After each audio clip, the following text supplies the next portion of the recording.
tugas itu apa?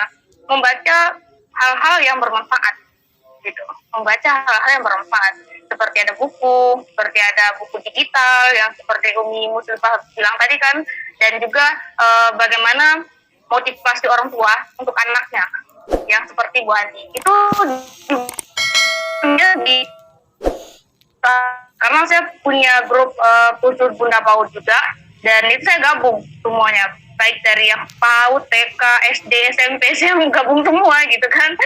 Malah saya sering ngaco juga kalau kadang orang tanya, ibu anaknya udah berapa, udah 3, saya bilang kan, ya biar aja gitu, yang penting saya dapat ilmunya dari situ gitu kan.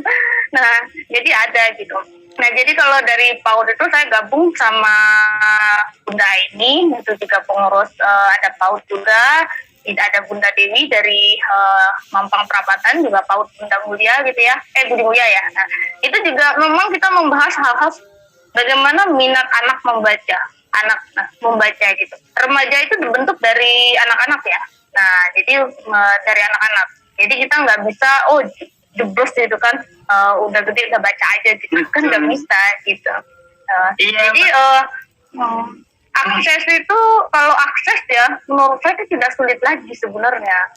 Orang tahu kita punya HP pun gitu kan. Nah, IPUNAS, tahu kan aplikasi IPUNAS, Internet Perpustakaan Nasional, itu udah banyak banget buku di dalam. Saya pun kalau mau ngajar, mau apapun, bacanya di IPUNAS gitu. Cuma minjemnya ngantri gitu kan, minjemnya ngantri kan, ada antrian juga kalau di sana. Nah, jadi semua media kita bisa untuk membaca sebenarnya. Tetapi ada satu hal yang perlu saya tekankan di sini terkait digital ya. Pertama, anak-anak kecil itu harus dikenalkan dengan kertas dulu gitu. Nah, buku fisiknya dulu gitu ya. Kenapa gitu? Ada beberapa anak yang kadang alergi kertas dan juga kadang males gitu kan pegang buku fisik gitu sebenarnya. Yang sebaiknya kita harus punya buku fisik sebenarnya gitu. Tetapi karena teknologi ya kita beralih dengan digital gitu. Nah, itu hal-hal yang perlu kita antisipasi kalau mau dari PAUD, TK itu sampai SD, usahakan buku fisik ada dibandingkan digital gitu. Kalau saya sendiri lebih suka buku fisik ya sebenarnya gitu, karena lebih enak gitu. Saya baca keren gitu kan, kata Mas Alfian keren gitu kan. Ya udah gitu, saya suka baca buku fisik. Tidak kalau untuk tulisan-tulisan saya itu internet semua digital. Saya biasa nulis di Quickku ya, jadi ada di situ novel-novel saya gitu ya. Nah jadi seperti itu. Kalau untuk penerbitan banyak gitu. Cuma yang diinginkan penulis itu apa? Penulis pemula itu bagaimana dia menembus mayor. Sedangkan kapasitasnya di ini juga bisa terkenal gitu loh. Nah itu yang paling belum apa-apa udah mayor gitu kan. Nah akhirnya apa? Akhirnya nggak jadi terbit. Nunggu mayor aja berapa? 6 bulan baru terbit. Kadang-kadang setahun gitu kan. Kadang-kadang dibuang tuh semua penerbit. Nah, jadi seperti itu. Jadi kalau mau jadi penulis atau jadi pembaca itu, jadi penulis harus rajin membaca. Jadi pembaca juga harus rajin membaca lagi. Kata Pak Taufik Mayo, rajin-rajinlah kita untuk membaca, lalu menulis, lalu membaca lagi gitu. Nah, seperti itu.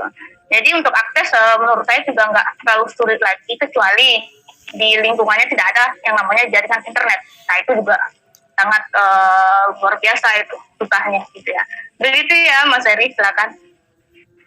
Mas Heri, boleh nggak menginformasikan, tadi kan dari Pak Yanton itu bilang ya indeks literasi baca kita itu rendah sekali ya, memang di Indonesia umumnya seperti itu. Ini sebetulnya lagi ada gerakan ya, tim penggerak PKK Pusat menggerakkan programnya itu gerakan membacakan 30 menit ya, bacakan buku 30 menit kepada setiap hari. Kemudian mereka juga bikin proyek percontohan itu di setiap desa itu ada kampung baca. Jadi di pos-pos RW gitu sekarang sudah mulai diwajibkan. Jadi kalau dulu kan dari gerakan orang tua membacakan buku itu dari Kementerian Pendidikan dan Kebudayaan gerakannya. Nah sekarang dari tim penggerak PKK mulai dari pusat, provinsi sampai ke tingkat kelurahan itu gerakan membacakan buku 30 menit setiap hari dan mendirikan perpustakaan dan kampung baca di tiap-tiap RW Pak. Ini mudah-mudahan dengan kegiatan ini, karena kalau dibilang PKK itu lini terbawah gitu ya, benar-benar memang tombak dari pergerakan semua nih Pak, kalau dari ibu intinya. Mudah-mudahan kampung-kampung baca yang sedang kami pelopori ini baru tadi kami sosialisasikan di tim penggerak PKK DKI Jakarta untuk di setiap RW itu mendirikan kampung baca. Jadi akan ada wadah anak-anak mulai dari usia dini sampai anak-anak remaja itu punya pusat bagaimana dia bisa mencari buku, dia bisa membaca, bahkan ada juga jaringan internetnya. Kalau di DKI Jakarta alhamdulillah ada RPTRA, jadi sebagai pusat kampung baca nanti akan kami pusatkan di RPTRA yang ada di kelurahan-kelurahan di DKI Jakarta. Mungkin itu informasi, mudah-mudahan nanti setelah kita se-Indonesia bergerak bersama-sama nih, karena PKK memang sebagai penggerak, mudah-mudahan kampung baca itu semuanya di pelosok-pelosok kelurahan atau desa di se-Indonesia, mudah-mudahan minat baca itu akan tinggi lagi di Indonesia nih. Itu Pak Heri, mudah-mudahan ini jadi gerakan kita bersama, kita sebagai anak-anak muda juga mudah-mudahan mau membantu mendampingi ibu-ibu yang selalu menggerakkan ini. Terima kasih. Baik, terima kasih Mbak Marta dan Mbak Mus tadi, Bu Mus ya, atas tambahannya. Memang benar sekali, kami juga, saya terutama ya, karena saya di sini senangnya kopi gitu. Makanya saya juga lagi berusaha membuat yaitu perpustakaan mini di setiap kedai-kedai kopi gitu. Nah itu impian saya dulu, tapi baru terwujud satu doang. semoga nanti kedepannya makin banyak lagi lah. Nah terkait di Jakarta sebenarnya impian saya malah lebih bagus, di Jakarta lebih mudah sebenarnya akses lah ya. Bayangkan kalau misalnya di Jakarta itu ada perpustakaan di setiap misalnya halte busway gitu, itu juga keren juga menurut saya gitu kan, sambil orang nunggu atau sambil apalah bisa baca-baca juga kan di situ. Boleh juga nanti idenya kita iya sampaikan. Gitu, karena di situ terkait misalnya, tapi di situ kan umum misalnya, gimana kalau ada yang ambil bukunya loh? Enggak loh, kalau di halte-halte bos itu kan udah banyak CCTV loh ya, jadi nggak mungkin ada yang ngambil gitu kan. Kalaupun ada yang ngambil ya kan banyak penjaganya lah gitu. Nah menurut saya gitu, ketimbang menciptakan taman-taman baca yang baru itu hanya akan membengkakkan budget lah ya, maksudnya membuat pengeluaran lebih banyak. Lebih baik kita itu jemput pasar gitu, artinya kerjasama dengan memang tempat-tempat umum yang sudah ramai. Contohnya kalau di Jakarta mungkin ada Ancol kan ramai, Monas juga ya ramai gitu. Tempat-tempat yang memang ramai dikunjungi, artinya memang udah ada orang-orangnya di situ gitu. Kita tinggal masuk di situ, tinggal kita bikin perpustakaan. Nah itu udah ada orang yang ibaratnya orang yang mau bacanya gitu kan. Ketimbang kita bikin tempat baru yang dari awal lagi, dari nol lagi gitu, yang nggak tahu siapa yang ke situnya, itu lebih ini lagi menurut saya gitu. Makanya untuk itu, kalau di Jakarta Mas Heri ada RPTRA, ruang publik terbuka ramah anak, itu memang mulai dari anak usia dini sampai lansia itu memang berkegiatan di RPTRA Pak. Itu bahkan sampai jam 10 malam baru tutup, ditempatnya dan difasilitasi dengan berbagai sarana olahraga macam-macam lah, ada perpustakaannya juga ada di situ. Memang sudah berjalan Pak. Betul. Iya, karena saya mengamati gini, karena saya kan juga masih mahasiswa loh ya, saya di kampus, saya sering lewat perpustakaan yang ada di kampus itu sepi-sepi aja gitu. Bahkan saya dulu pernah membayangkan, saya pengen memindahkan perpustakaan di kampus itu ke kantin gitu. Karena kayaknya orang malas nongkrong di perpustakaan itu karena terlalu kaku. Pertama terlalu kaku, kedua nggak bisa ngopi kan. Biasanya mahasiswa itu pengennya baca buku sambil ngopi, sambil ngerokok gitu, sambil nyantai. Nah, coba kita masuk di ruang-ruang itu gitu, enggak cuma dimulai dari yang disukai dulu ya. Betul, jadi jemput bola gitu, enggak orangnya yang kalau misalnya kita datang ke perpustakaan dengan misalnya memang niat baca buku itu kayaknya gitu orang pada malas kalau sekarang. Tapi kalau kita sajikan buku-buku itu di setiap kantin kampus gitu kan mau nggak mau deh sambil nungguin ayangnya mungkin ya kan baca-baca dikit. Ya gitu. Itu sebenarnya ide saya dulu itu begitu. Saya bilang sama anak-anak, bisa nggak kita mindahin perpustakaan yang di dalam kampus itu ke kantin. Terus kata anak-anak, itu bukunya ada yang ngambilin gimana? Siapa yang mau ngambilin? Kalau ada yang ngambil mau nggak apa-apa lah gitu kan. Gitu. Harus ada yang mengelola. Betul. Ya pasti harus ada yang mengelola gitu. Iya, nah betul. Jadi bisa bekerja sama dengan pihak-pihak kafe dan kantin. Saya juga pas membuat perpustakaan di kafe itu bukan kafe saya tapi kafe temen loh ya. Jadi saya janji untuk masalah buku saya pasok, saya bilang. Cuman saya butuh tempat aja gitu, diizinkan Di display tempat. dengan menarik ya Pak. Betul gitu. Ya alhamdulillah ada aja lah yang baca. Jadi jangan takut nggak dibaca gitu. Yang penting memang kita sudah menyiapkan aja. Intinya kita ada niat dulu lah, mulai dulu aja gitu. Betul. Nah, tadi juga menanggapi dari Bang Alfian, saya setuju memang sekarang itu kenapa orang malas baca buku karena menganggapnya udah nggak tren lagi gitu. Sekarang zamannya konten, zamannya healing, zamannya yang lain. Nah, gimana caranya biar lebih menarik? Mungkin kita harus ada tren juga kali ya, tren baca.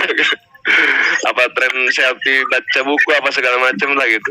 Biar lebih menarik lagi. Jadi jangan sampai kalah konten gitu, Bang. Oke, siapa lagi nih yang mau dikasih surprise yang bacanya banyak, berarti dikasih hadiah. Assalamualaikum. Oh ya, iya.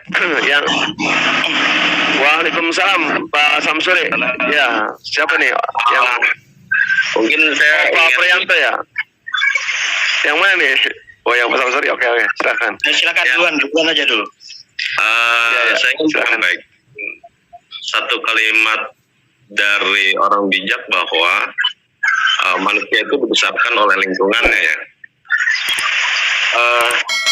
Dan saya sering memberikan motivasi kepada anak-anak muda yang ingin belajar bahasa itu ketika sebenarnya bahasa itu mudah. Cuma bagaimana kita menciptakan lingkungan itu sendiri untuk mempermudah proses belajar kita. Nah, saya pikir tentang minat baca dan daya baca masyarakat Indonesia ini perlu diciptakan lingkungan, dan lingkungan ini harus diciptakan dari pusat yang bisa membuat regulasi agar masyarakat itu didorong untuk bisa menciptakan lingkungan baca. Nah, saat ini tadi sudah banyak yang menyampaikan bahwa ada kampung baca, dan tadi juga di kafe-kafe itu juga bisa kita jemput bola untuk dibuka ruang baca.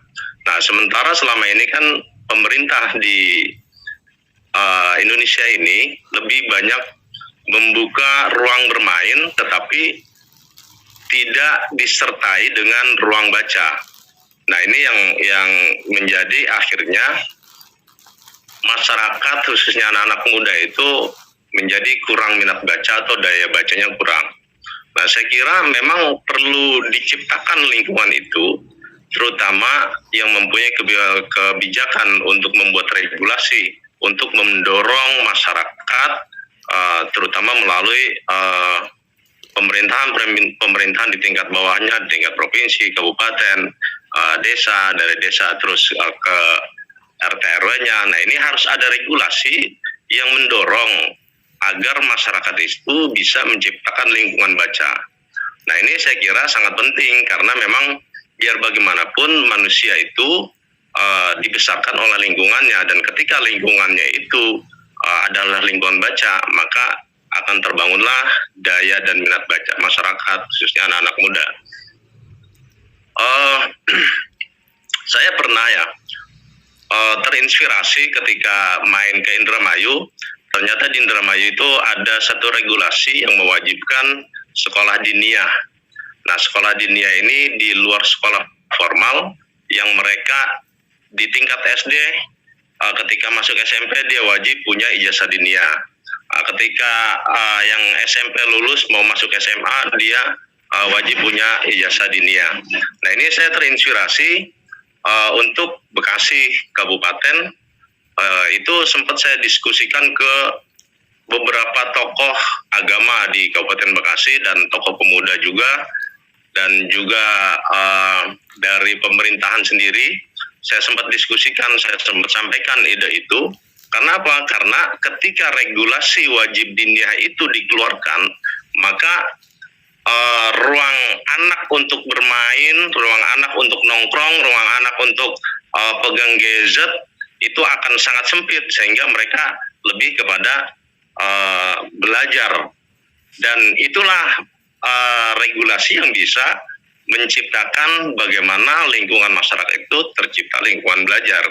Nah, saya kira ketika mereka pagi sampai jam 1 di sekolah formal, jam 2 harus sudah masuk ke diniyah, jam 5 baru pulang, nanti sore sudah setelah maghrib sudah lelah, mereka pikirkan ada VR segala macam, akhirnya mereka yang anak SMP biasa suka nongkrong, ruang nongkrongnya sudah akan mulai terhapus di situ. Dan yang biasa main gadget itu juga akan sangat sempit ruangnya untuk main gadget. Dan yang perlu kita perhatikan, memang gadget ini akan menjadi dua mata pisau yang bisa bermanfaat dan juga tidak bermanfaat. Dan kalau orang yang sudah suka membaca, ya mungkin sudah tidak ada persoalan, mereka akan manfaatkan gadgetnya melalui dia akan bisa browsing tentang cari buku apa yang dia butuhkan. Tetapi dengan kondisi saat ini, dengan kondisi hari ini, anak-anak muda itu saya melihat jangan lagi di tempat umum ya, di musola, di masjid saja mereka lebih kepada main game dan yang lainnya, bukan membaca gitu. Nah, ini saya kira memang perlu diciptakan lingkungan membaca selain dari orang-orang yang peduli terhadap bagaimana mendorong daya baca anak, mungkin dari lingkungan keluarga.